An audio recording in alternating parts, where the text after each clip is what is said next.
Actually আমাদের school থেকে ৫ জন পরীক্ষায় অ্যাপিয়ার হয়েছিল।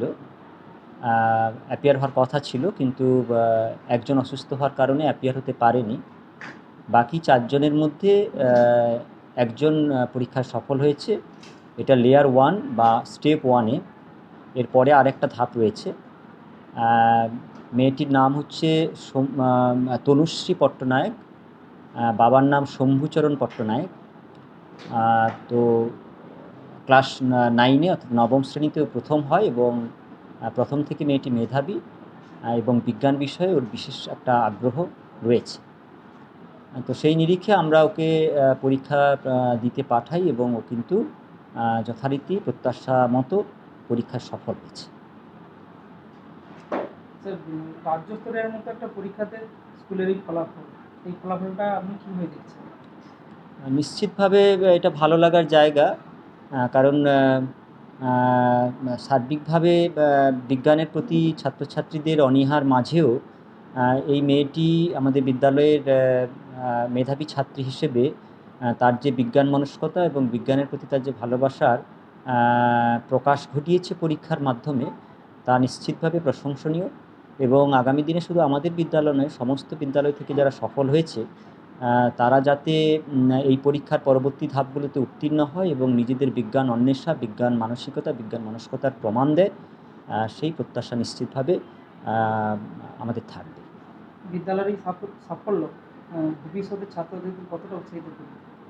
নিশ্চিত উৎসাহিত করবে। আমরা গতকাল বিদ্যালয় থেকে আমাদের প্রার্থনার সময় মাইকে অন্য ছাত্রছাত্রীদের অনুপ্রেরণা দেওয়ার জন্য ঘোষণা করেছি যে সফল বা কৃতী এই ছাত্রীর নাম, এবং তাতে আমরা বেশ উল্লেখযোগ্যভাবে ইতিবাচক সাড়া পেয়েছি। বিদ্যালয়ের সর্বশেষ মাধ্যমিক পরীক্ষা উচ্চ মাধ্যমিকের ফলাফল কেমন? উচ্চ মাধ্যমিক পরীক্ষায় প্রত্যাশা মতো ফলাফল এবছর কিন্তু আমাদের হয়নি, কিন্তু মাধ্যমিক পরীক্ষার ফলাফল যথেষ্ট ভালো, আশাব্যঞ্জক, এটুকু বলতে পারি। এবং উচ্চ মাধ্যমিক পরীক্ষার ফলাফলের খারাপ হওয়ার সেই অন্যতম প্রধান কারণ হচ্ছে বাচ্চাদের বিজ্ঞান মনস্কতার অভাব। আপনার নাম এবং ডেজিগনেশন? আমার নাম দীপক কুমার হাজরা, আমি প্রধান শিক্ষক, তিলখোজা বৈকুণ্ঠ বিদ্যায়তন, তিলখোজা, ময়না। আচ্ছা, নিশ্চিতভাবে এই রেজাল্ট আমাদের কাছে অভূতপূর্ব একটা সাফল্য আমি বলবো। আর ময়না বরাবরই একটা শিক্ষা, সংস্কৃতি এবং ক্রীড়ার এটা একটা পীঠস্থান। তো সেই জায়গাতে ময়না এবারে বিদ্যাসাগর সায়েন্স অলিম্পিয়াড 2024 এই পরীক্ষার রেজাল্ট ঘোষণা হয়েছে এবং সেখানে প্রায় আমাদের যে স্কুলগুলি আছে লিডিং স্কুল ময়নার, সেই সমস্ত স্কুল থেকেই 1 জন 2 জন 4 জন করে তারা এই পরীক্ষাতে সফল হয়েছে। এটা একটা টোটাল আমি বলবো যে একটা ভালো মানের পরীক্ষা, যেখানে সমস্ত ভালো ভালো স্টুডেন্টরাই পরীক্ষাতে অংশগ্রহণ করে। তো তার মধ্য থেকে কোয়ালিফাই যারা করেছে, আমি তাদেরকে আমার ময়না পঞ্চায়েত সমিতির পক্ষ থেকে শিক্ষা কর্মাধ্যক্ষ হিসাবে আমি তাদের অনেক অনেক অভিনন্দন জানাবো।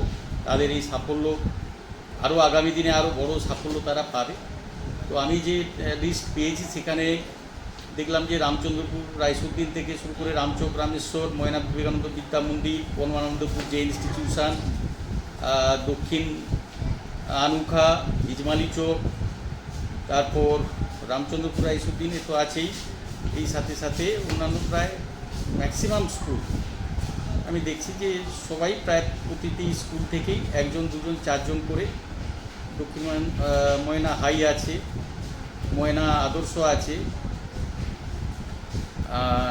এবং অন্যান্য স্কুল আছে। তিলখোজা বৈকুণ্ঠ বিদ্যায়তন আমাদেরও বিদ্যালয় থেকে তনুশ্রী পট্টনায়ক নবম শ্রেণীর ছাত্রী, সেও এই পরীক্ষাতে কোয়ালিফাই করেছে। আমি সকলকেই ময়না পঞ্চায়েত সমিতি থেকে আরও একবার অভিনন্দন এবং শুভেচ্ছা জানাচ্ছি। নাম, ডেজিগনেশন? আমার নাম সন্দীপব্রত দাস, শিক্ষা, সংস্কৃতি ও ক্রীড়া বিভাগের কর্মাধ্যক্ষ, ময়না পঞ্চায়েত সমিতি।